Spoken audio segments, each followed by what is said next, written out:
මේ තියෙන්නේ මගේ මේ ගෙදර තියෙන කෙමිස්ට්‍රි ලයිබ්‍රරියෙන් කොටසක්. හරි. මේකේ තියෙනවා මේ දැන් මගේ අතේ තියෙන්නේ මේ ගෝල්ඩ් පිට කවරයක් එක්ක ඔරිජිනල් වර්ෂන් එක ඔක්ස්ෆර්ඩ් ප්‍රෙස් එකෙන් ගහන A level chemistry වලට. මේ ඔයාලට බලන්න පුළුවන් A level chemistry කියලා ගහලා තියෙනවා.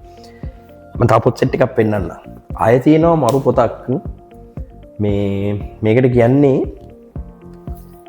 කොන්සයිස් ඉනෝගනික් කෙමිස්ට්‍රි කියලා පොතක්. හරි. මම මේ පෙන්නන පොත් ඔක්කොම ඔය දැන් අපේ ලංකාවේ A level වලට ගහන රිසෝස් පොත් බුක් තියෙන්නේ. මොකක්ද ඒවට කියන්නේ සම්පත් පොත්. ඔන්න ඔය සම්පත් පොත් හදන්න ගත්ත ඔරිජිනල් පොත්. ඒවා ට්‍රාන්ස්ලේට් කරලා තමයි සම්පත් පොත් හදලා තියෙන්නේ. සම්පත් පොත් හදද්දි විච් අත්තරදිත් නැතුව නෙමෙයි තියෙනවා.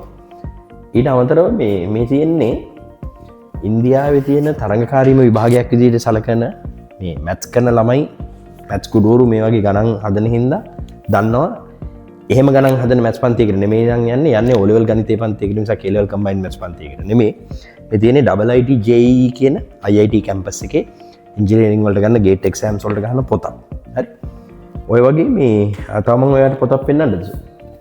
මෙන්න මේක. මේ තියෙන්නේ මේ රේමන් චන් කියන කෙනාගේ කතෘගේ ජෙනරල් කෙමිස්ට්‍රි වලට තියෙන පොත. ඊළඟට මේ පොත මේ තියෙන්නේ ඔය පළවෙනි පාඩම් ටික ජෙනරල් කෙමිස්ට්‍රි කියලා පරමාණු කිව්ව බන්ධන තියෙන්නේ. අන්න ඒවා හදන්න ෆන්ඩමෙන්ටල්ස් ඔෆ් කෙමිස්ට්‍රි කියලා එබින් ගැමන් කියන කතෘරු දිත්‍යයක් එකතු වෙලා ලියපු ලෝකේ තියෙන වටිනම කෙමිස්ට්‍රි පොතක්. මම ගාව තියෙන ඔරිජිනල් වර්ෂන් එක නෙමෙයි ඉන්දියන් වර්ෂන් එක. ඒතර මේ අර සුදේශ් මං කිව්වොත් එහෙම මේ ලයින් එකේම තියෙනවා සාමාන්‍යයෙන් රුපියල් ලක්ෂ ගානක පොත් ඔරිජිනල් ෆස්ට් එඩිෂන්ස්.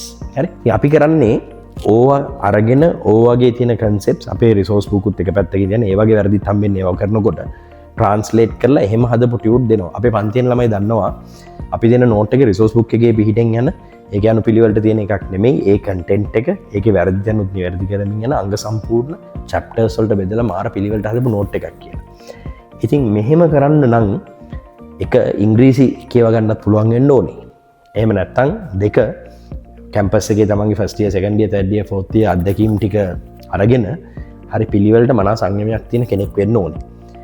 TikTok තරුවක් වෙන එක වෙනයි ටියුෂන් ගුරුවරයෙක් වෙන එක වෙනයි මම දකින්න විදියට.